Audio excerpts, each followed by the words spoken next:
behind the town clerk and also the door where you put in. Roll, please. Councilman Morris? I'm here, but I can't hear Victoria at all. Okay, I will move my computer next to her once I do roll call, if that's okay. Okay? Okay, Councilwoman Doyle? Here. Councilwoman Samoji? Here. Supervisor Perotti? Here. And once I give my computer away, once someone sees Damien, just wave so I know that Damien's in. And I'm gonna turn this over to you. You wanna go ahead and say hello so they can hear you. Erica, There he is. Let me, help me with a technical issue. I can't get this, I can't see what this screen says. I think Damien's trying to join us and that might be it. Damien should be in. Oh, he's in. Okay, never mind. No, this is just text message. No, Damien, can you unmute? I don't have control here anymore. You said, please. Everybody listen is Victoria Perotti. I'll run the least on here. What are you doing?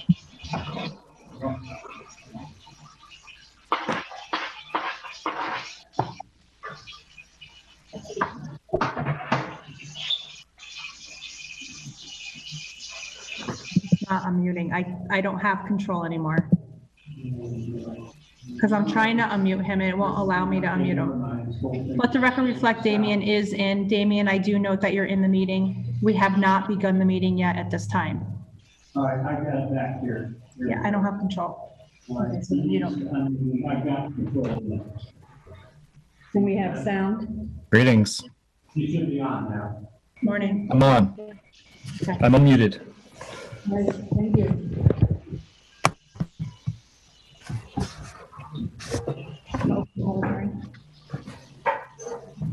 Make a motion to open the Altice public hearing. Second. Thank you, Michelle. Councilman Poggi? Yes. Well, I know you want to vote yes, but you have to say yes for the record. Councilman Morris? Yes. Councilman Doyle? Yes. Councilman Gutierrez? Yes. Supervisor Perotti? Yes. And currently at this time, Roger Connor and someone else, John.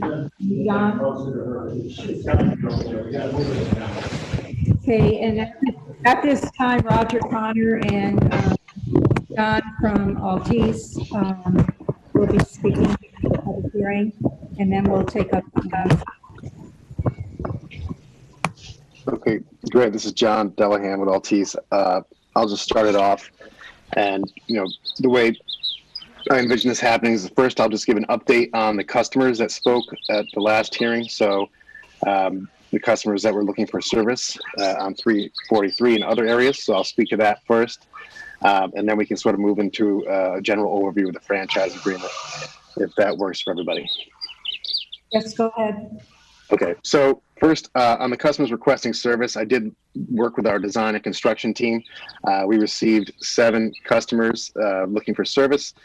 There were 3 of which we can provide service.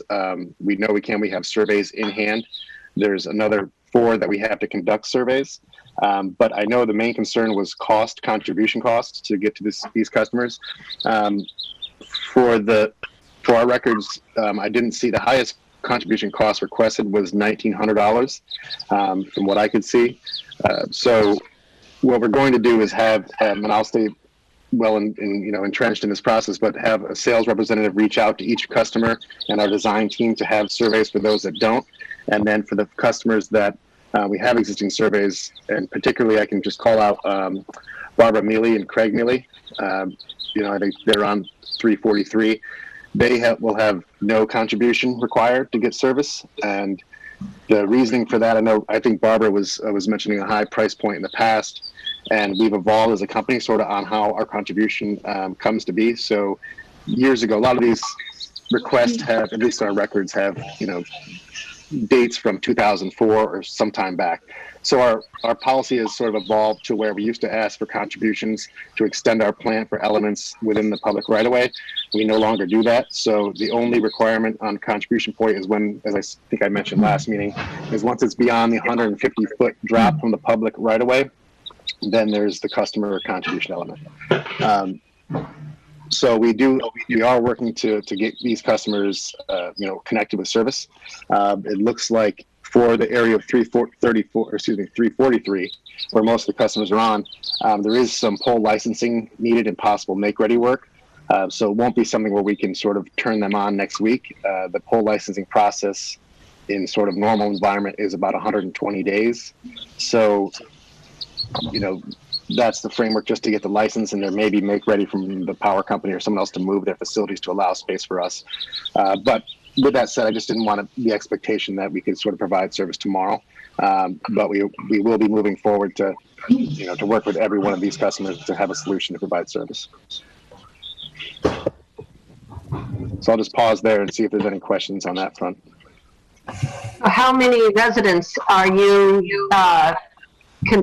did you just say that they would only be responsible for the 150-foot drop to the customer right away? That's all. All customers are only responsible beyond that 150-foot drop from the right of way. So just private property. If there's trenching or whatnot needed on private property, that's when their contribution comes into play. Okay. Hey, you wanted to go on, Don, to the franchise agreement itself? Yes. So I'll just give a high overview of sort of what the framework of the agreement is, and please feel free to interrupt me if there's questions along the way. So this agreement, it was born out of sort of the Cable Act of 1984, which created a framework for agreements between cable operators and local government. So all the terms and conditions in this agreement are subject to federal and state regulation by the FCC and the PSC. So once we come to agreement on the terms and sort of move forward, the PSC will have to review and bless this agreement. So I just want to point that out. Now, this agreement is essentially between us, the town, LFA, and the franchisee, which is Altice in this case, and really gives us access to the right-of-way to construct, operate, and maintain our network. In exchange for that, we provide the town a franchise fee, in this case 5% of gross revenues collected by customers in the town. We remit that back to the town on a quarterly basis. Some of the other elements in this agreement include, in terms of in exchange for the right, is giving free service to certain municipal entities, meaning firehouse, police, schools.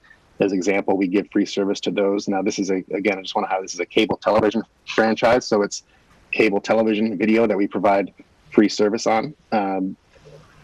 In addition to that, we allow access to our network through PEG, which is public education and governmental access. So to the channels and whatnot, we provide access to our network so you can air content and whatnot from those entities. And as a part of this agreement, we provide a grant to update capital needs. So if there's any equipment related to operating PEGs, you have a grant to sort of update that equipment. And just to highlight some of the conversation points from last week, I know broadband service was one, and rates. Those are elements that are not within the confines of this agreement. They are sort of non-negotiable items because broadband is unregulated.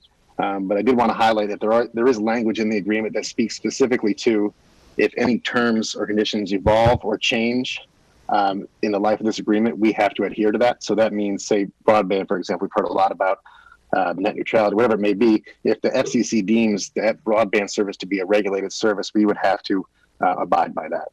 And so even during the length of this agreement, as soon as that sort of regulation is handed down, we have to act on it.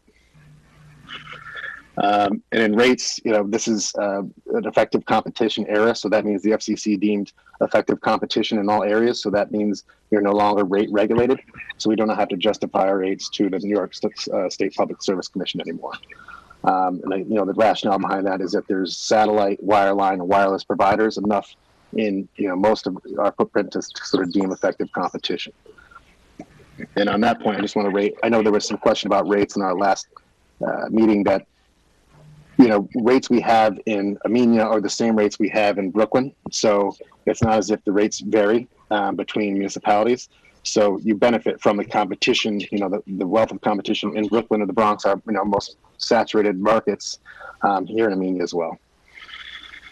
And then just another point to make is non-exclusivity. So that's another element here. Any other cable provider can come in if they choose to operate, construct, and have a network in a relationship with the town.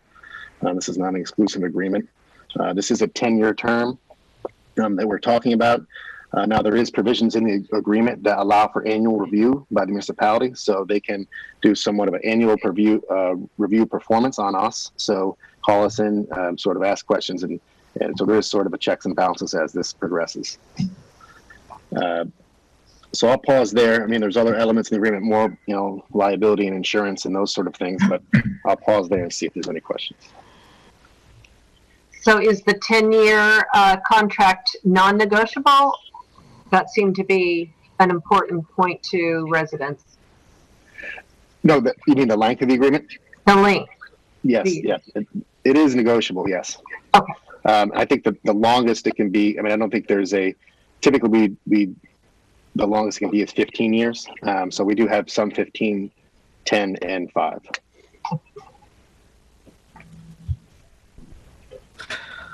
I believe there's a number of folks trying to get into the public hearing. Mike, I don't know, do you have people in the waiting room?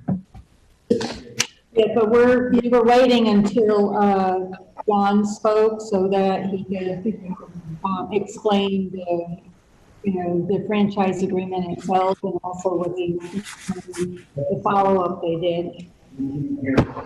So unfortunately, Damien, at this time, we're having technical difficulties inviting anyone else into the meeting.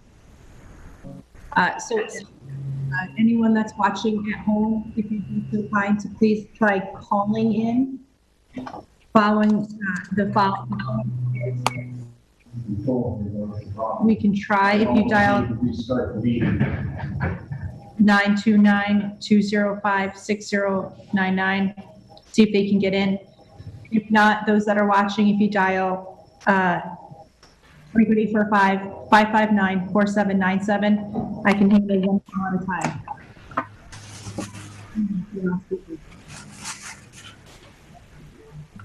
I also, at this time, I encourage anyone who has any additional comments and follow-up to what was reported this evening, please email town@ny.gov. Continue to try to get any, he's doing his best to try to add you right now.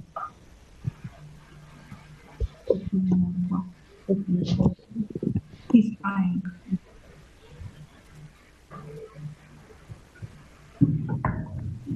So the amount that we had discussed as far as a grant, if I recall correctly, was $8,000.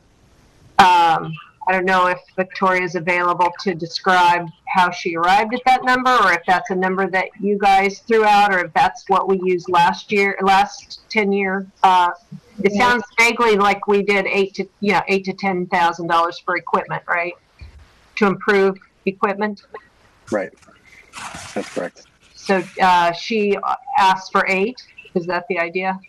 I don't know how this all came about because we're just kind of coming in. The rest of the town board was handed this contract, so we don't know how that number was arrived at. That grant is specifically for video production equipment for the municipal access channel. And we based it on what the needs were and what was provided in the contract 10 years ago. Okay. So we are not thinking of, so there's an issue in the planning board, but currently the town board meetings are the only thing that's being televised. Is there any opportunity to extend that to other governmental activities such as the zoning board of appeals and the planning board meetings? That would be your choice. Okay. And if you want to use some of that grant money to run wires up to the to those boardrooms, that's your prerogative. That it can be used for that. Okay. Because right now they don't have good audio equipment, so it's very hard to hear. And I thought, as if we have what we need for the town board televised meetings, it would be nice to extend it to the planning board or even to the auditorium where we have events that, would be nice to show live. Mhm. The zoning board is on the second floor? They Yeah, have their meetings up there? yeah.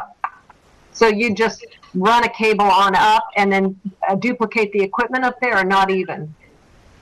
Yeah, you would have to. You'd have to Duplicate. create a similar type of setup that you have right there in the boardroom. I see.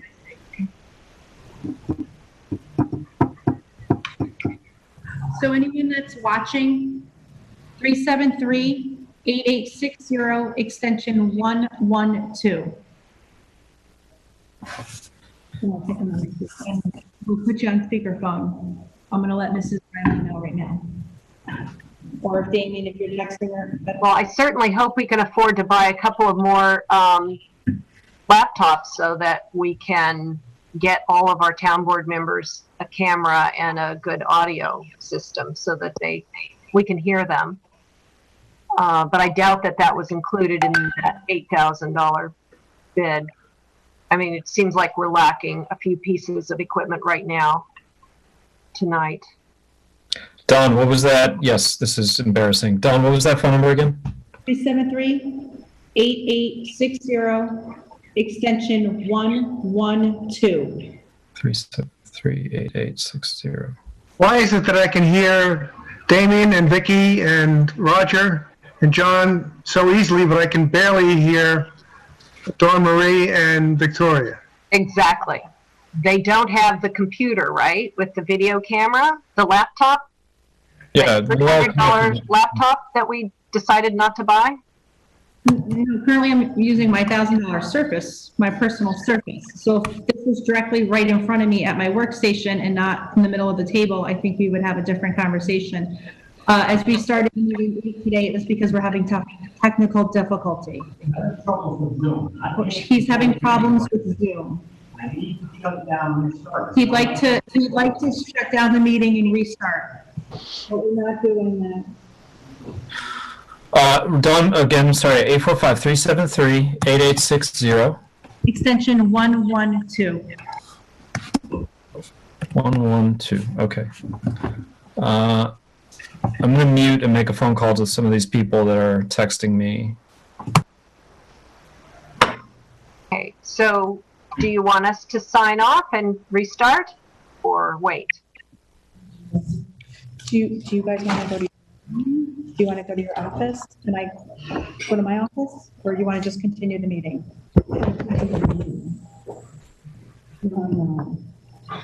Okay. Supervisor's asking that we can continue the meeting, and do you want, like, me start my report and then when they sign in, or are you looking? No, we already told him how to call in. Damien, I can see Damien. 373-8860, extension 112. He's calling them right now. Damien, do you want to put them on speakerphone? They'll be on this speakerphone.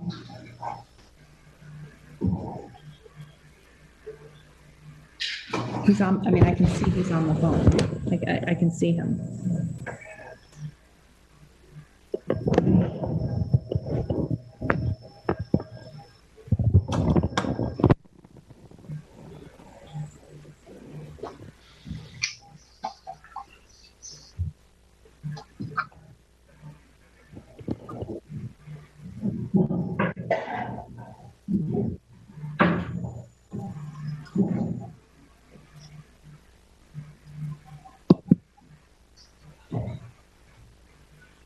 Okay, they're going to be calling.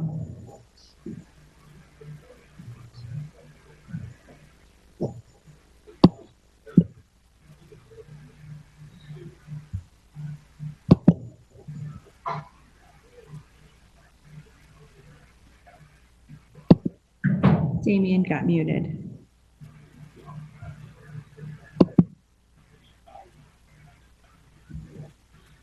Mike, do you have any powers over there? Do you have any powers over there for Zoom? No, I can't control the meeting. I need to start the whole meeting. We're not connected into all access right now. It's what has to happen.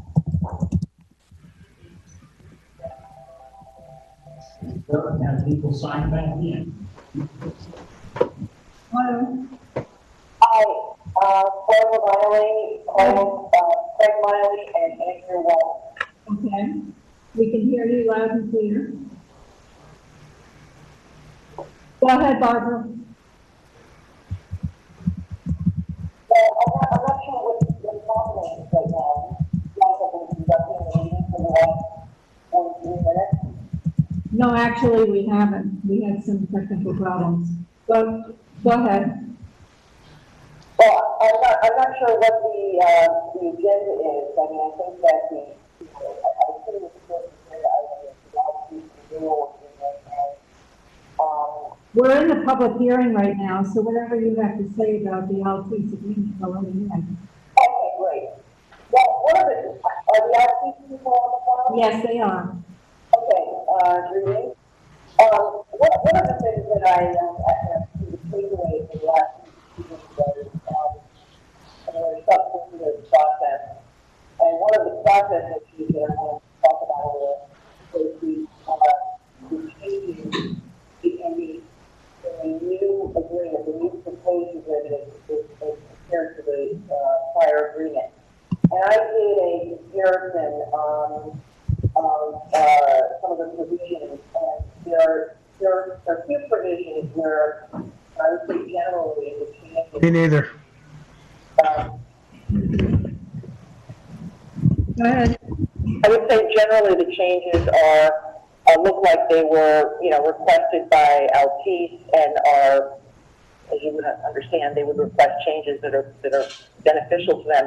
But I have one particular question about one of the changes. There was a major change made to the transfer change of control section, and I have an understanding of it, but I'd like to ask the Altice representatives. The changes that were made to the definition of transfer of franchise, as I interpret those changes, I think that there is a large number of transactions that would now qualify as not requiring town consent. The Altice people could answer this question. Let's assume that the language that you're proposing, the changes regarding transfer of the franchise, which I believe is section 1.18.3. That's a new section. Is it your understanding that, or your interpretation, that if the Altice purchase of Cablevision were to occur now, that Altice would be, or Cablevision would be required to obtain the town's consent to that transaction? Because my understanding, just as a preface, is that when Cablevision was acquired by Altice in a corporate transaction a few years ago, that the town's consent was required. And we also did a resolution at that time. Right. And they had the consent from the town. Oh, yes, I totally understand that. Yes, absolutely, because they've been operating since the acquisition. So yes, I understand. They requested and obtained the consent. Absolutely. But my question is this. Let's say that transaction were to occur, a year hence.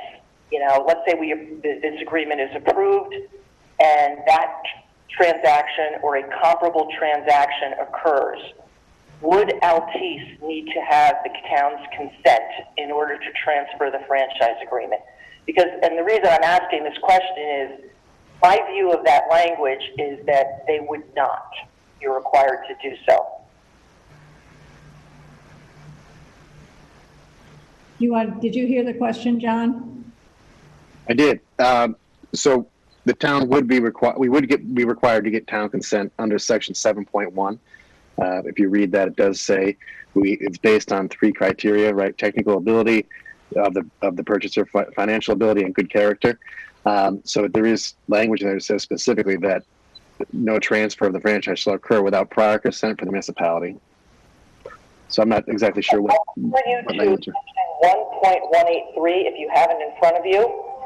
And this is a new section that was changed from the prior agreement that changed the definition of transfer of the franchise. So you're correct. In section 7, it does talk about the criteria regarding capital T, transfer of the franchise. The definition has changed, however, and there are some major exceptions. And so I refer to that section, and is it your view that a transaction of that type would require consent? Because I would say no, or at least it's gray, very gray, that a transaction of the type that Altice undertook with Cablevision a few years ago, I think would not qualify as a transfer, capital T, as per that definition. So, I'm, if you could look at that section, because you talk about transfer, it's not lowercase t, it's a capital T, it's a defined term. So only those type of transfers require consent. And there's a major carve-out in 1.183 for mergers or certain affiliate transactions. And, my background is corporate law. And my understanding, although I haven't had an opportunity to research the ins and outs of how Altice acquired Cablevision, I believe it was through what they call reverse triangular merger, meaning that Cablevision was merged into a subsidiary of the Altice NV company. And I think there's at least a large chance that based on the proposed language, if that transaction were to occur now, that Altice would be able to take the position that that transfer did not meet the definition of a capital T transfer of the franchise, and therefore no consent is required. So if I'm wrong about that, or you have a different view, I'd like to hear that, and maybe a clarification would be necessary. Sure. Can I just pause and ask who's asking the question? Because I couldn't hear the beginning part of. I'm sorry. Could you say it one more time? Barbara Miley. Okay. And is Barbara on the board, or is she a resident? She's a resident. Okay, thank you. I just want to say that, first off, I can get a sense from our legal team of what flavors we would of different transfers that may be require consent, and give that to the board and the town, because there could be different flavors of this. But the strict reading of it is, as I already said, that we would need consent. But I'll go back to our legal team and ask them that.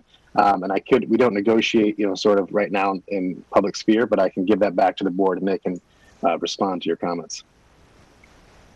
Fair enough. I mean, I understand it's a a rather complex legal question. I do understand right. that, but I thought it'd be good to at least get the viewpoint.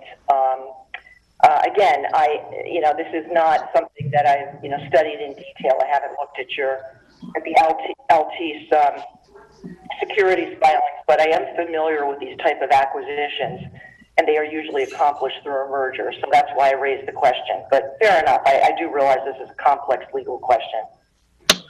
Yep. So I'll take that as a takeaway, and as I said, get back to the board.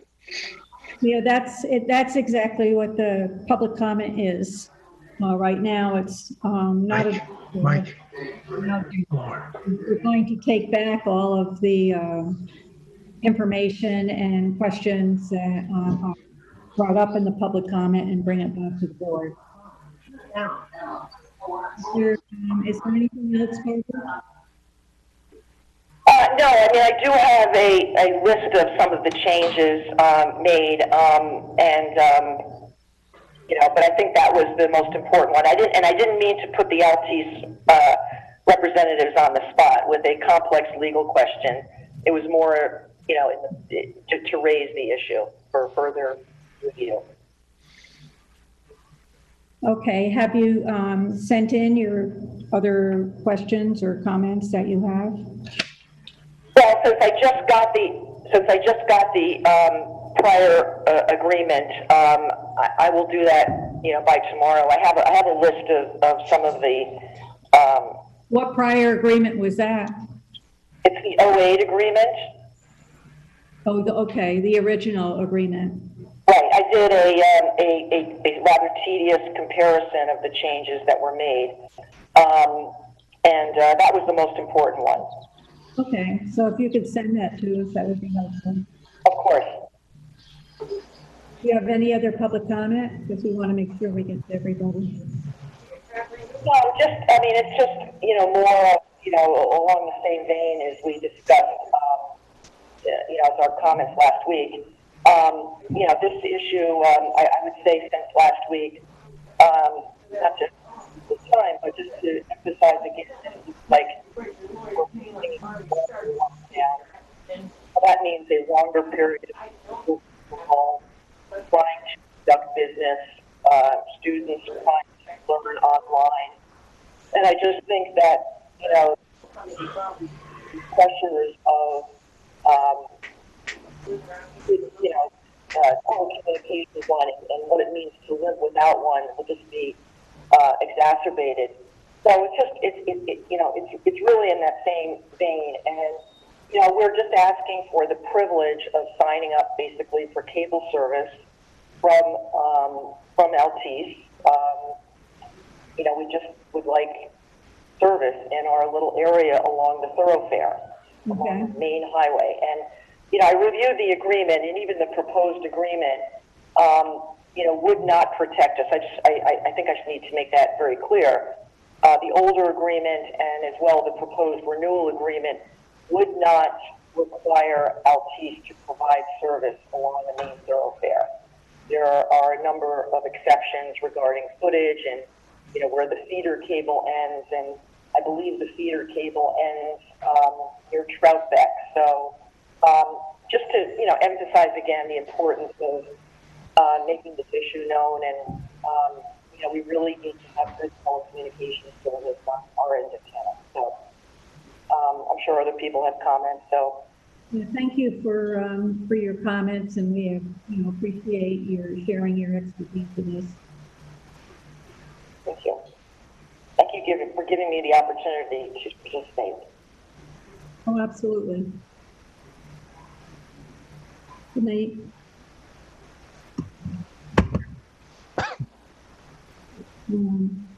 Anyone else who would like to call in for the public hearing at 373-8860, extension 112.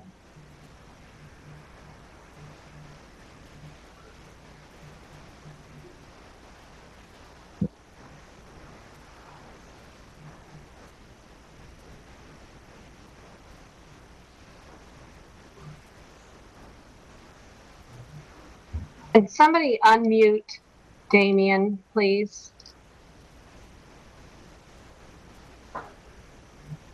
Can you unmute Damien? Well, they have to unmute themselves.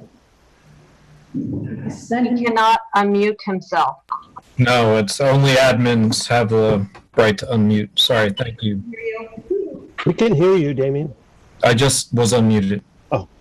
Thanks.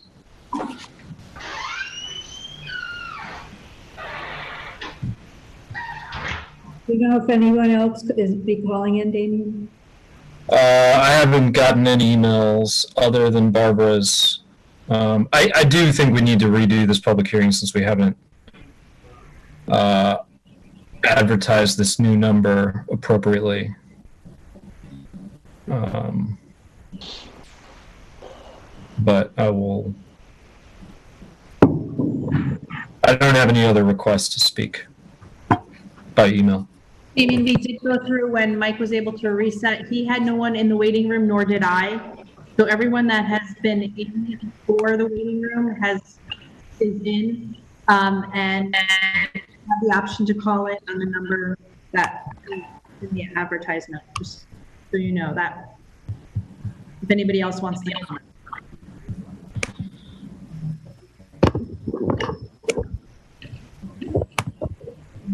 You're gonna open, keep it open, you're gonna close it.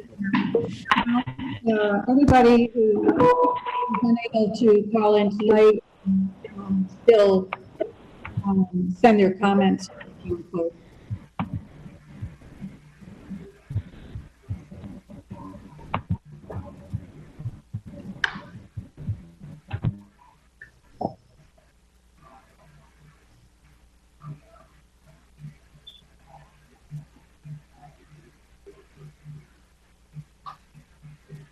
So I was actually going to close the public hearing and allow people to still send in their comments. for the next, within the next 10 days. So I make a motion to close the LT's public hearing. I second. With the caveat that people can still send in comments within the next 10 days.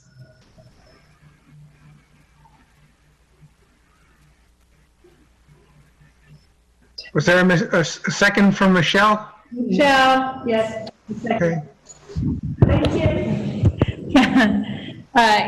Councilpersons Samoji? Yes. Morris?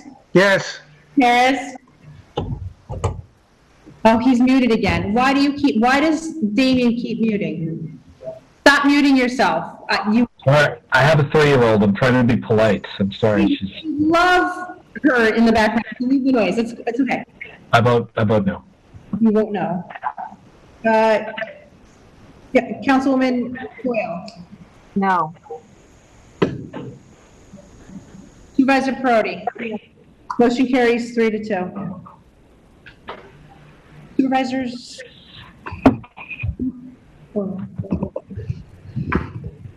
supervisors report.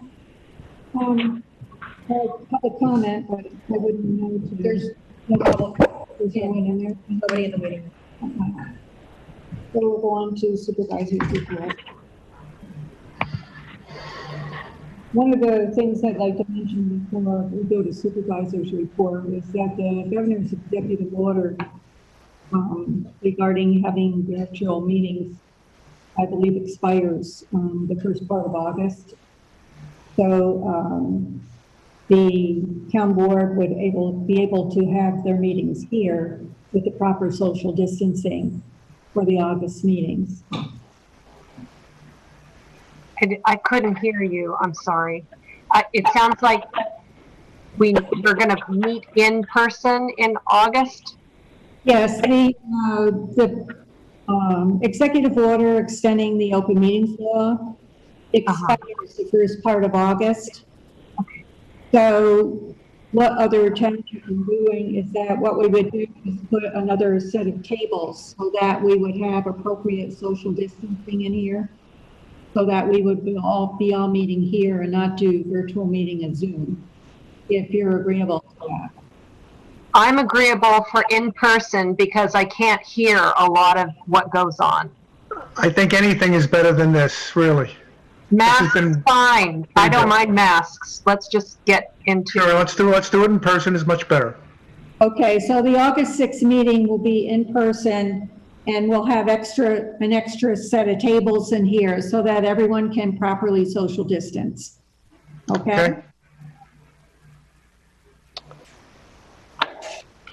I'm going to drop off, and it seems like you're moving on to other business, so I appreciate your time tonight. Thank you. Okay, good night. Is it possible to ask a question? I'm sorry I didn't do it during public hearing. It closed out before I knew we were going to do that. But my question is there any way in this contract franchise agreement to assure people who have had trouble getting technical assistance when they have cable problems? It sounds like it's addressed in Chapter 14 of the franchise agreement that you'll provide support, good quality cable service, but people have had a lot of trouble with their chat questions and with their calls trying to get technical service, that the technicians come and they sort of just sound like they're very disconnected from your company. They come in and try and fix it, but it seems like it's unresolved for a number of people. Is there any way that we can assure our residents that they will have technical support that will be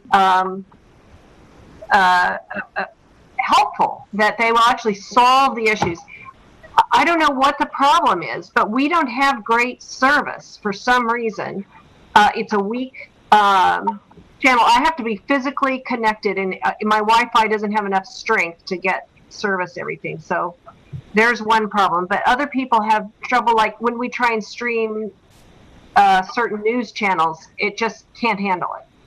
And it's directly connected to cable. So I don't know if we're just not asking the right questions or calling the right 800 number that you say you have, but it has been very hard on people to try and get their service up to snuff. They feel like they're spending a lot of money and then getting very frustrated, on hold, waiting for help, and then when help comes, it seems like they're not really. They kind of point to Altice and then say they can only do so much. So I'm sorry, I'm not more specific, but this has been heard over and over again from different customers, different residents. And I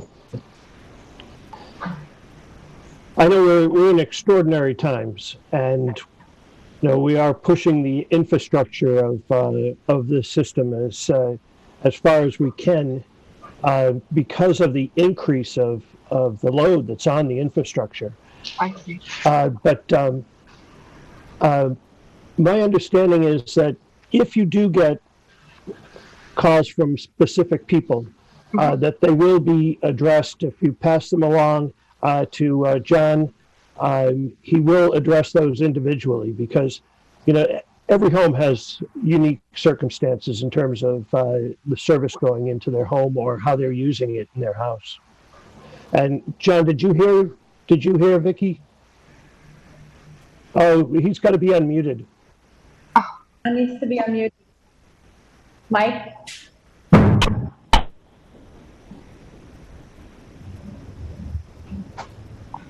Still muted. But I put in the chat session the actual segment that relates to maintenance of the thing. I just, it looks like it's appropriate. You're going to provide an 800 number, and I assume we do have an 800 number. Yep. For repairs or adjustments at any time, 24 hours a day, 7 days a week, which all sounds great. But we've had comments such as, I would like to share a screenshot from this morning, demonstrates the quality of the customer service provided by this organization to my 80-year-old mother. Given that my mother doesn't have a personal computer, she checks her email at the New York Public Library, closed to COVID since March. While I've been accessing her inbox and deleting her email, she has not sent an email from that account since the beginning of the pandemic. Last night, following the town board meeting, I checked her inbox. At 9:41 in the evening, Altice sent her an email saying that her account will be terminated on July 13th due to inactivity for 90 days. Altice's email provides no direction for whom to call, how to prevent the account from termination. I'm sure you can agree this is literally insane, because if she had no activity, how would she know? On her behalf, I called Altice's customer service number, waited on hold for 40 minutes, and then was disconnected. So I tried the chat option, see below. As I write this email, I'm still waiting for a response. I'm guessing that the remedy is just to send an email from the account, which I have done, but really have no way of knowing for sure whether this will prevent termination. Roger Connor and John Dulligan are obviously eager to do right by the handful of residents on the phone last night, so the town will re-up our contract. While appreciated, if they make good, do you think John will be willing to provide his personal email and contact information to our residents and serve as our Amenia customer service rep? So I'll answer that directly. Yes. So to piggyback on what Roger was saying a minute ago, our customer service has experienced some abnormal wait times due to COVID. So, our call centers had to be shut down, a couple of them, so that we had to then transition those employees to working from home, which there was a transition period. So that impacted the wait time when you call our number. So, I appreciate everyone's sort of patience with that. It seems like from what I'm hearing, we're getting closer to normalizing.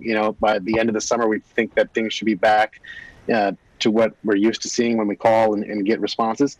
But in the meantime, just address that question. Yes, what we can do is what would be best, and we can kind of figure out with the town what's the best mechanism to do this. But to feed me any resident that has a concern, you feed it directly to me, and I'll send it to our corporate escalation team, which is a customer care team, and they'll make sure, work with a network team and whoever to contact the customer. You don't have to wait to call us. We'll call you, and we'll schedule an appointment. We'll do what needs to be done to correct service, maybe service or billing or whatever it may be.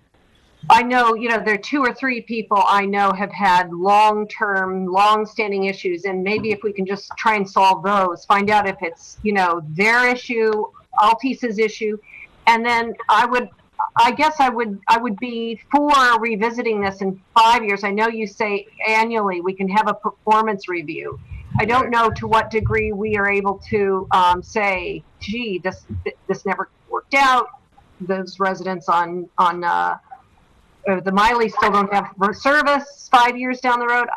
I don't know. Is there a problem with doing like a 5-year contract instead of a 10-year? What is That actually is contract negotiations, and it's not appropriate to be discussing this outside of executive session.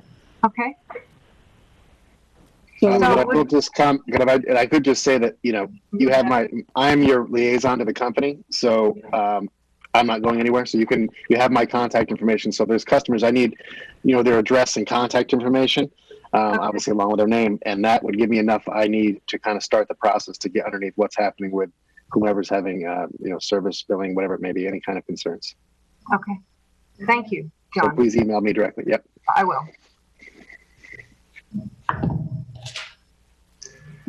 okay. I think we're done with Altice at the moment. We will be discussing the Altice contract in executive session. If we need, to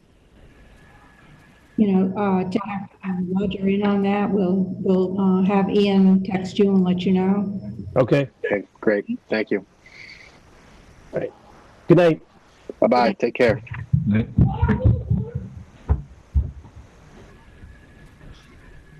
Okay, supervisors report. Trail to Train update. The Trail to Train contractor work has been completed. DOT is scheduling preemption timing work for the traffic light at the train station. The Town of Amenia project manager is putting together a plan requested by Metro North for split rail fencing near the end of the trail in Wassaic, as the fencing would be built on their right-of-way. The contractor is also giving the town names of fencing companies for additional estimates if we need 3. Please complete your census information.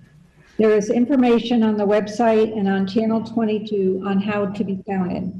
California has a census response of 44.8. The information collected by the census helps to inform the federal government on many key decisions, including allocation of funding for schools, hospitals, community organizations, and much more, as well as legislative redistricting and congressional representation. For each person not counted in the census, New York State loses more than $3,000 in federal aid. Rural communities like the town of Amenia are the most heavily impacted by another industry. Town of Amenia COVID-19 coronavirus. The Amenia Town Hall departments are available by in-person appointment only. In addition, phone, mail, email, and secure lockbox on the building to the left of the front door. Everyone is required to wear a face covering before entering. There are face masks available inside the front door if someone needs one. There is hand sanitizer available in the hall. Social distancing, face coverings, hand washing, and hand sanitizer protocols are being followed in the Amenia Town Hall. On July 6th, instructional baseball began with all required protocols being followed. Please continue to wear face coverings and be mindful of social distancing. Also remember to not touch your face, wash your hands often, and use hand sanitizer. Be well and stay safe. Town clerk report.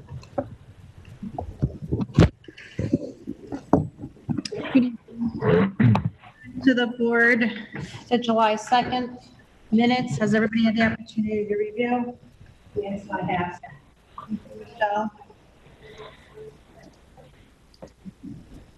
I need someone to make a motion if anybody's ready to move on them. I make a motion that we accept the. Anne Marie, I can't hear you. I make a motion that we accept the July 2nd. Michelle is down at the other end of the table, so if it's all right that I just notify you guys that she's making the motion. I second. Brody is going to second the motion. Is that on the minutes? Yes. The minutes. Okay. Councilpersons Samoji, Yes.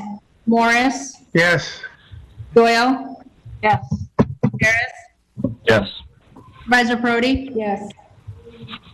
Also in tonight's packets, what I did is I circulated the final page audit that was by Denise earlier this year, showing it shows the procedure performances, proficiencies, deficiencies, and recommendations. I've sent to each of you the tax collector, the town justice, both judges, Judge Moore and Judge Devine. What I'm looking forward to you guys to accept that report so that way I can then forward the hard copies to the Office of Justice Court Support. So are you guys ready to accept the report? I make a motion to accept the audit report for the tax collection and the justices for the year ended December 31st, 2019. Is there a second? I second. Michelle? Councilperson Samoji? Yes. Morris? Yes. Paul? Vicki? I can hardly hear you guys. Yes. Gutierrez? I actually don't know what that motion was because I couldn't actually hear something about justices, but The 3 pages that are in your packet that I sent out, we're making a motion to accept them. It's It's the annual audit that Denise from RBT did. Okay. Thank you. Yes. This evening, I present the vouchers to the board, certifying that the abstract, consisting of 6 pages, with a total of $319,148.39. The summary is as follows. General Fund A, $146,041.53. Highway Fund, $163,579.16. Amenia Lighting, $1,208.64. Wasake Lighting, $453.86. Amenia Water, $7,865.20. And again, for a grand total for this month, for the July abstract, $319,148.39. Is there a motion to authorize the supervisor to make said payments? I'll make the motion. Jim? Second. Michelle? Discussion. And we have discussion. Just very quickly, I want to commend and support Vicki on a recommendation that she made via email. She suggested that we as a group, in front of the cameras and for the public benefit, do a quarterly review of the budget, of budgeted expenditures, where we're tracking on spending on the various lines by department. And I really thought, Vicki, that was a great idea. And what we're doing right now is we're approving bills to be paid, essentially. And for the public's benefit, if you guys would like a little more insight into what all these numbers mean, we get a copy of each receipt. But we also have a budget that is set up by the budget officer at the outset of the year. And doing a quarterly review, I think, would only be to the benefit of the public. I recommended the first meeting in August, first meeting in November, first meeting in February, first meeting in May, if that's something that the board would like to consider. We're not voting on that now. I just wanted to bring that up. Okay. Thank you. This is the first I'm hearing of it. So I'm just here to present the bills. I do want to let the record reflect, because I'm also going to make that as my next part of the report, is ever since our Association of Towns meeting, those of us that went down and took the class, we saw from the Office of the State Comptroller that they had recommended that all board members acknowledge the operating statement and all of the balance sheets. And that's kind of why I was trying to do a correction without really pointing out what you guys were doing wrong, is that the supervisors started handing them out, and then I've been making it part of my report to ensure everybody's accepting them. So that way the public knows that not only are you reviewing the vouchers, that you're also reviewing the balance sheets. So the public doesn't see them, but if you're looking to add that to the meeting agendas to go ahead and actually announce those numbers, great. But just that as a response to Amy, so that way you can have an understanding, that's something that they taught us in the class, and that's why my report changed this year. Yeah, and it's great. So we get those budget updates now with every packet. I think it's fantastic, and I think that's very helpful. And I also think Vicky's recommendation to do a minimum of quarterly review of that. No, I think it's a great idea, and I mean, you guys are having them, so then you know the months that you want to review and make it part of your reports. I think that's fabulous. I'll note the 4 months that you wanted. If you're looking for anything different, the one thing I would remind all of the board members is that the bookkeeper does contact all of the board members to come in and sign the vouchers, and I would encourage everybody to take that opportunity to do so. Okay, cool. So I was in the middle of there was a motion made and seconded. Council members Samoji? Yes. Morris? Yes. Doyle? Yes. Harris? Yes. Supervisor Prodi? Yes. Motion carries. Also then, I'm going to just simply note on the record, as the audience has already heard, that earlier this evening also circulated to the board was the balance sheets as well as the operating statement. Also part of the packet circulated earlier this evening were your highway and water reports. For the record, your highway department has submitted her monthly report, and it states as follows, and this is from Megan Champion. We have completed the blacktop project for Depot Hill and Prospect Avenue. The original OS quick quote was $172,452. We completed the job at $101,688.95, $24,763.05 below the original estimate. We still continue working on Depot Hill doing shoulder work. Deep Hollow Bank Stabilization Project contract between the town and Amenia Engineering for this project has been received and signed by both parties. I have talked to Rich Renia, and he will be working on plans. And again, that's from Highway Superintendent Megan Chamberlain. From SCBI, the Environmental Services, he has submitted his June 2020 monthly report showing the total water usage along with meter change, customer calls, the water line mark out predictive work along with the water main line leaks, and he also comments on his other items of tasks that he's completed for this month.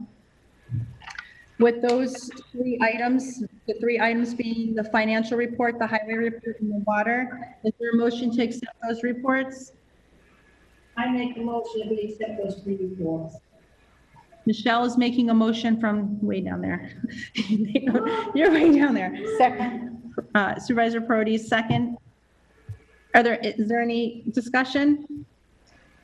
Is this on SEBI? Yep. SEBI? Okay. Yeah, I have one comment.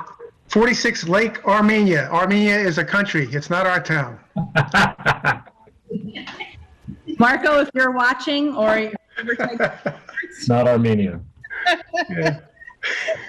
you're so good at that, Jim. You really are. How are things in Armenia? Pretty chilly in here. Councilpersons, I'm looking right at you. Emoji? Yes. Morris? Yes. Doyle? Yes. Gutierrez? Yes. I like to keep you guys moving.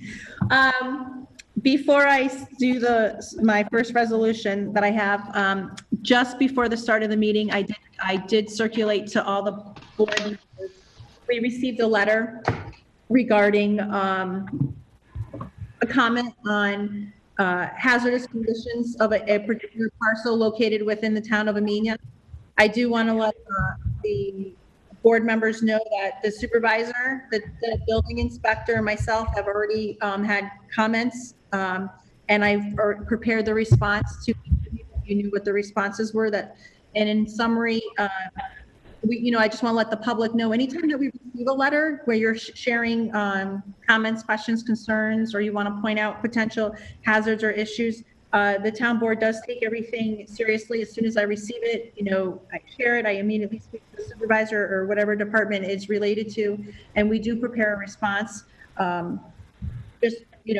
She does ask that we address it here at our next meeting. However, the issues have been corrected. The building inspector was there at the later part of this afternoon, and all of the items that are listed have since then been corrected and resolved. So there is no further action that's needed from the town board. So I'm presenting it to you and the public to know that we do take every comment or letter that we receive seriously, but unfortunately, at this time, there's no needed action, additional action from the town board. And with the approval of vouchers, the first resolution that is going to be discussed this evening is presenting resolution number 34 for the supervisor to present to you your transfer funds for the month of, for the date of July 16, 2020. If you see yourself, you're on. I guess I'm on. Resolution number 34, 2020, transfer of funds for July 16, 2020. Where the Supreme Board has the authority to transfer funds when necessary or unanticipated from the budget. Whereas budget amendment in the general fund increasing revenue line 2260.01, public safety services by $581.92, an increase 302.04.01, public safety community services by $551.99 for reimbursement by North Salem High School for Dutchess County Sheriff's coverage of North Salem graduation Bill Brothers Drive-In. Whereas budget amendment in the general fund increasing the appropriated fund balance 99 from assessor capital fund CD by $18,940.92, and increasing expense line 13554.01.04 assessor CE superficiaries by $18,940.92 for unanticipated legal expenses. Whereas budget amendment in the general fund increasing expense line 71104 Green Park CE by $2,000, line 73104.01.095 youth program CE Honey Mac by $3,000 for baseball, batting tunnel, and other purchases. Whereas budget amendment in the highway fund increasing revenue line 3501.03 state aid chips by $14,095.62, and increasing expense line 51122.03.112 improvement by $14,095.62 to account for additional E7 costs and recovery anticipated money not in the highway budget. Now therefore be it resolved, the town board authorize the transfer of necessary budget process. I second it. Is there discussion? Any questions? No? I'll second it. Okay, roll. Supervisor Perotti, Yes. Councilperson Morris. I don't think. Go ahead, you take it. You can keep it because you're going to read them all. Supervisor, like I said, Perotti up. Councilpersons Morris, Yes. Gutierrez, Yes. Doyle, Yes. Emoji.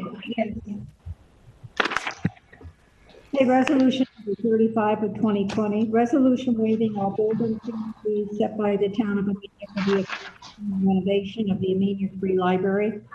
Whereas the Amenia Free Library is currently located at 3309-343 in the town of Amenia, County of Dutchess, and state of New York.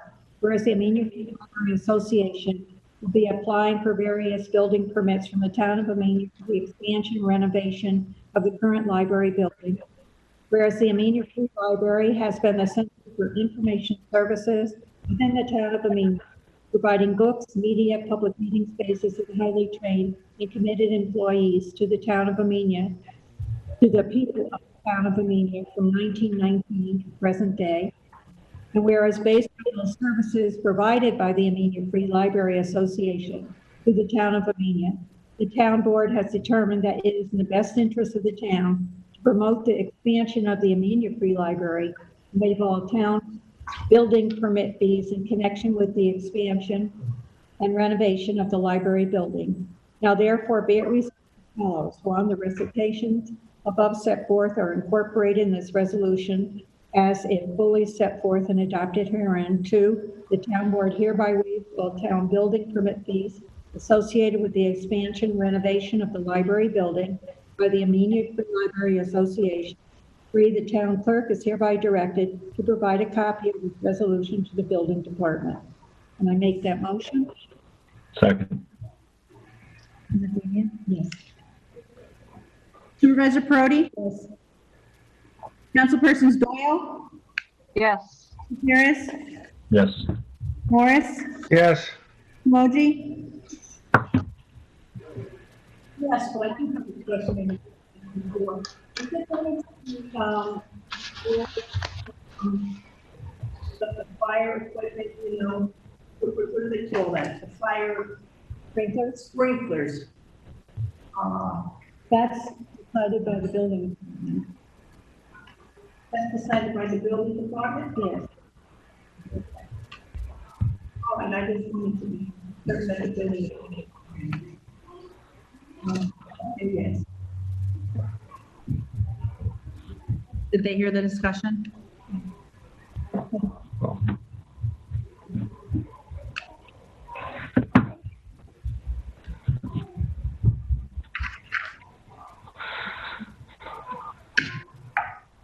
Resolution number 36 of 2020, authorizing a private road for E911 for the KLM Group subdivision.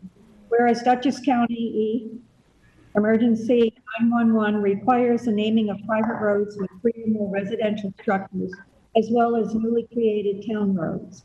Whereas the Town of Amenia Planning Board has approved a 4-lot residential subdivision known as the KLM Group subdivision.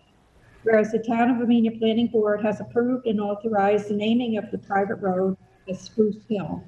Whereas Dutchess County Emergency 911 has approved the name of the road, subject to confirmation by the town board. Now therefore be it resolved that the town board hereby confirms and ratifies the determination of the Town of Amenia Planning Board and Dutchess County Emergency 911 with respect to the naming of the road as confirmed. Can I make that motion? Second. Supervisor Perotti? Yes. Councilpersons Doyle, Yes. Harris, Yes. Morris, Yes. Emoji? Yes. Okay, before we go on to town board comments, the town attorney asked that we do a motion as an amendment to the motion to purchase fabric and mulch for the Wassaic Park. The amendment needs to state that the product being offered is under state bid, because the amount of the $3,500 is, you know, over our procurement policy, and this would make it more legal to actually do an amendment to the original motion stating that the materials would be coming off state bid, and therefore we did not need to get bids for the product. So I make that motion. That's my second. Okay, who said something? Do you have a question, Vicki? I couldn't hear. I couldn't hear you, Victoria, either. I'm sorry. I'm trying to. I need, Vicki made a motion to purchase fabric and mulch for the Wassaic Park. However, the dollar amount is over our procurement policy. However, the fabric and the mulch are actually off state bid. So Ian recommended that we do amendment to your original motion state that the purchases of the fabric and the mulch would be off state bid. So that would be in line with our procurement policy. Okay. So we're just amending your original motion. Second that. Jenny?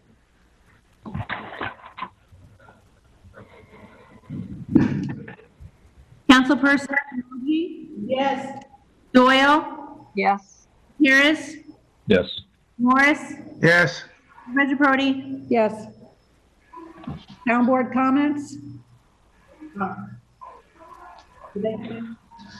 So Actually, Damien. just very quickly, Vicky and I have been working on a presentation on Wasaig Park. Vicky, if it's all right with you, can we do that at the next meeting, given that we started late today and we have the executive session after this? Would you be all right with that? Yes. We'll put it on an agenda. Actually, what we'll do is we'll set it up in the beginning of the meeting for you to actually do the presentation before we do any of the reports or anything. Great. That sounds perfect. Is that better? Yeah. So we'll table it for now. Good. Is there any other? I'll come to you. Okay. I think Michelle wants to do some. Okay, so just speak, like, you're gonna see yourself, just speak yourself, just, Well, there I am. nice. Hi, everybody. Nice to see you all, waving at you all. You look so lovely. You have such a nice smile on your face. What a happy guy you are.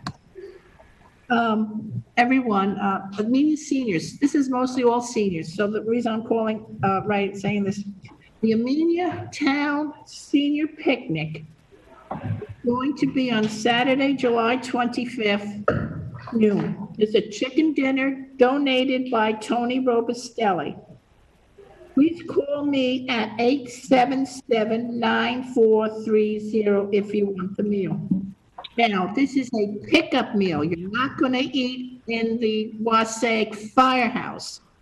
So if you want the meal, call me, let me know if you are capable of driving there and picking it up. If you are someone who cannot drive there and pick it up for yourself, let me know that, because I have some volunteers who will be delivering meals, okay, to the shut-ins and stuff. It's a big project, and that the meals are packed in the microwavable containers, and then Do you want to cook those sausages for me? when you get them, Sausages. it's On that grill. packaging everything up for you, and they'll be there, and the microwavable containers, so if the food may not necessarily be hot when you pick it up, you may bring it home at your If convenience. it's too hard, don't do it. That's the main thing on that. If you would like to be someone to help volunteer and cook some meals, that would be fine too. Call me and let me know that you're willing to do that. I just want you to know the Office of the Aging is going to have their picnic. It again is a drive-in, pick up your meal. It's Get down a little bit. Thursday, September. Okay, and it's going to be at Boyce Park. Those of us who've been to it a lot, you get the little cards in the mail, but for those of you who may be new to the area and not know much about it, you would call them at area code 845-486-2555. Yeah. A little bit on it, but I'll watch them, just put them on. stuff, okay? This is a picnic only. Senior trips, I know you're all asking me. Right now, it looks like there will be absolutely no senior trips this year because nothing's really opening up. I tried to call a couple of places that we have possibility of going this time, and they're not even open for my phone calls. So I think we're just going to have to put it on the agenda for next year, and hopefully it will all work out. So that's all that I have for you seniors, and I hope you have a great weekend. And now remember, if you've got the flyer or you saw the flyer for the picnic, or you didn't see the flyer, and your neighbor told you, call me up if you want the chicken dinner, okay? There's still plenty of time, all right? So, thank you very much, everybody. God bless you all. Thank you, John. I love my story. Anyone else? I have typed mine into the chat Oh, session, okay. So now I don't get this once we hang up. Thank so you I for- can email it to you, Dawn Marie, because it's all typed.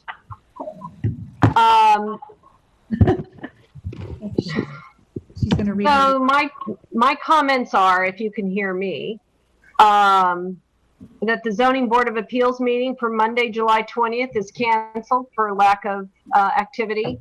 CAC meetings are canceled while the town hall is closed to the public. I'm in the process of finding out if we can get a lower state bid price to repair or replace the broken and missing game time playground equipment that is currently quoted at $3,704.65. Those three items are the accelerator, kaleidoscope, and therapeutic rings that are either broken or missing on the playground equipment. We're installing the mulch and the thicker weed barrier to meet the playground safety requirements.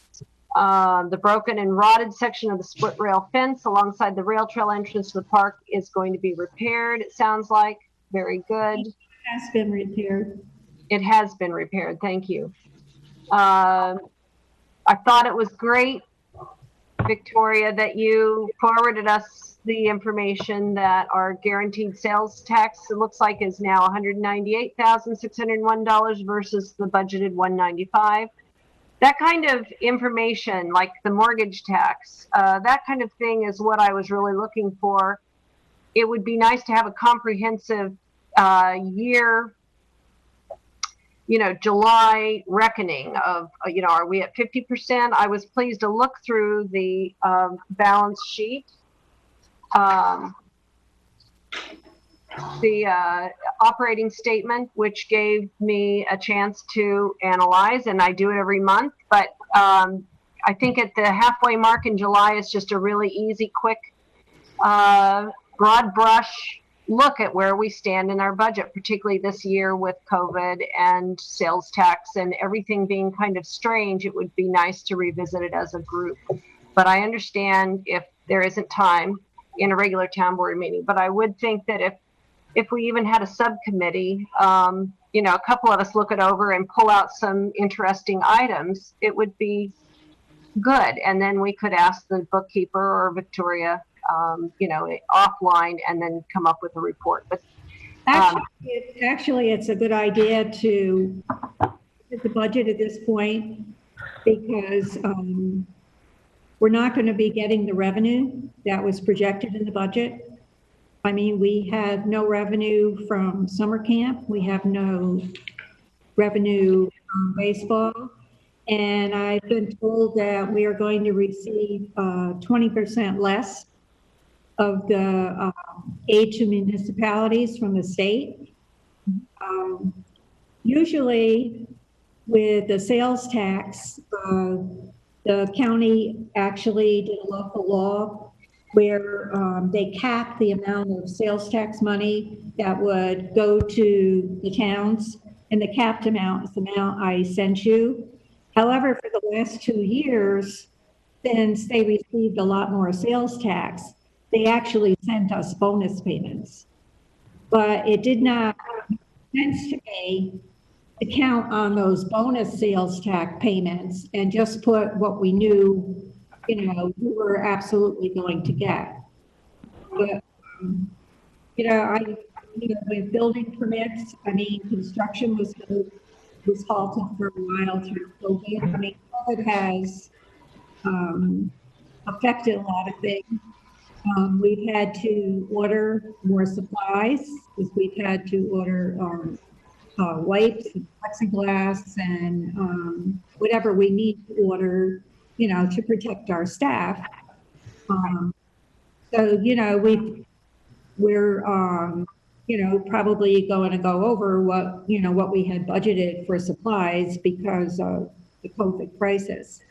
But, you know, there's a lot going on, and, you know, we're just kind of looking at everything and thinking about it twice. Why is it bothering? Why is it bothering you? I'm supposed to do this every day. Oh.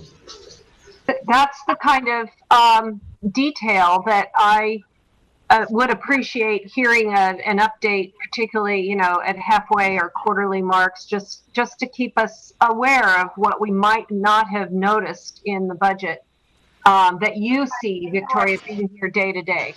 I send you reports, like the mortgage tax. When I get it from the county, I send it to you. But of course, I am barraging you with a lot of information because we have a lot of stuff going on.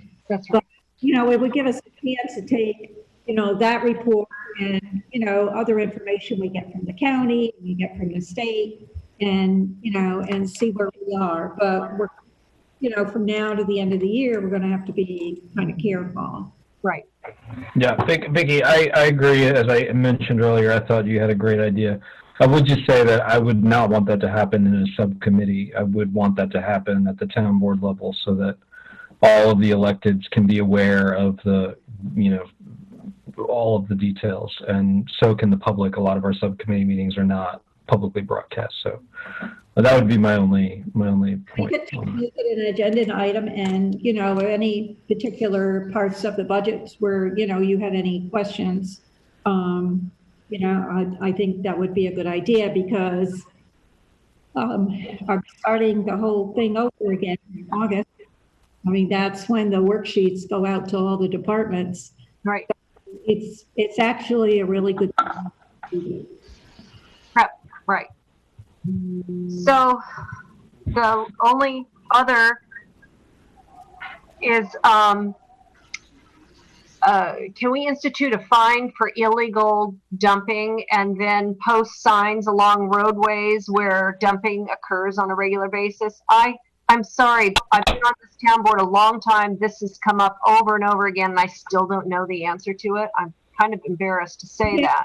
Road it is, if it's a state road or a county road or a town road. Right. So if a town instituted a fine of $250 or more, then it's up to the county to post that, or you know, if it's a county road and the town, we could put it on a town road. I just don't know how it works and why we haven't done something. It's been asked and asked and asked because there are hot spots in Wassaic in particular. I know there are other places as well that are just dumping grounds. People find a little pull off and they say, oh, this is great. We'll just unload the stuff here because we don't want to go all the way to the Harlem Valley transfer station or whatever. That might be something we want to talk to the highway superintendent and the code enforcement officer about. I think one of the problems with putting litter and no dumping signs is, you know, who's going to police it? You know, well, that might be the why the Dutchess County Sheriff and the state police to police, you know, our town. You get cooked long enough? You turned them. Do you want any broccoli? Yeah. I'll have it tomorrow. Be able to do that is, you know, if in whatever we were dumping, there was a name and address. That's something that we can look into. But I think it's a lot more difficult than. Okay. Really, I just wanted to pass along, there's a concern about activity on Depot Hill Road. I don't know what's going on. And the other inquiry was, oh, they're having the gunshots on Bog Hollow Road disturbed the peace on last weekend. So I just want everybody to know I'm getting these complaints. And have you forwarded any of the complaints to the code enforcement officer? He needs to have them. Yeah, I do. I say to people that they have to file a complaint, otherwise it gets lost. It has to be filed, otherwise we have a hard time tracking. Get lost, but things have to be reported to him for him to even, you know, have an idea that it's happening. And then the last thing is I sent the names and contact information for 3 residents who I know have had technical difficulties with cable, long, ongoing, arduous difficulties. So I'm hoping that, Victoria, you will forward those contact names to Donegan. Actually, all the, what we've been doing to try to keep some is, I mean, all of the comments and any of the emails that we've gotten, You can turn it off. issues with service, we have forwarded to him. One has gotten most of them. Okay, well, these 3, I want to absolutely get a call from him, because I said that, you know, I want to hear that they are responding to them and that they're doing something about finding out. Well, you have his email address, send them to him directly. I don't have his email. I found him on LinkedIn, but that doesn't give me an email. We don't have his email. Well, anything I've been forwarding you from Roger, I believe has his on it, but if you send it to me, I'll forward it on to him. I did. Good. Okay, that's all I have. But, it should go to, yeah, Dawn's been, receiving all of that anyway, so send it to Dawn and, he'll make sure it goes into the file, our Altice file, and then it, sent on to him. So she's the keeper of the records here. Are there any other town board comments?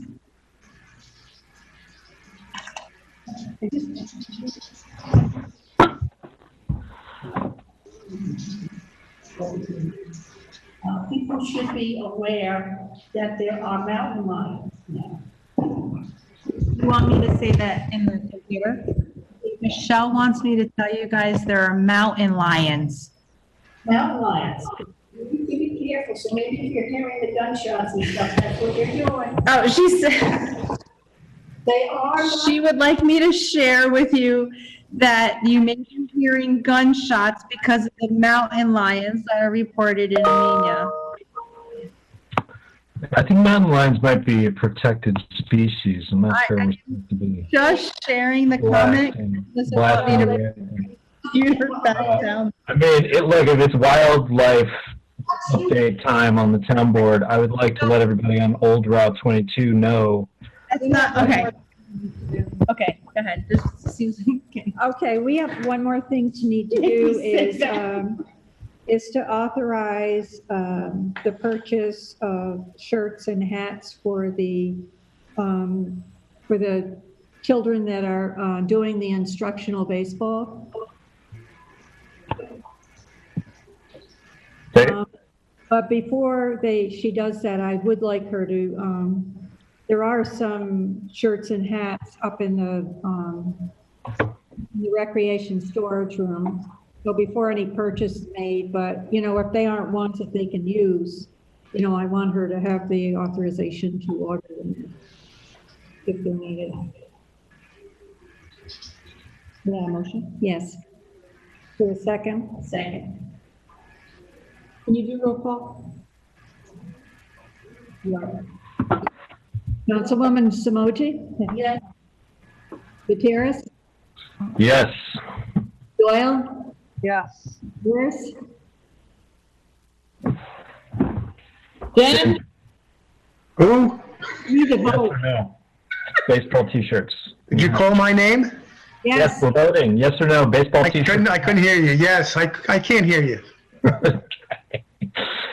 Just so everybody knows, I believe that it was estimated that this cost would be somewhere under $1,000 if it needed to be spent. So. Okay, if there are more town board comments, I'd like to make a motion to go into executive session. Second. Second, yeah, Jim jumped on that. Yes. And we're going to leave this call and then dial into the number and the access code that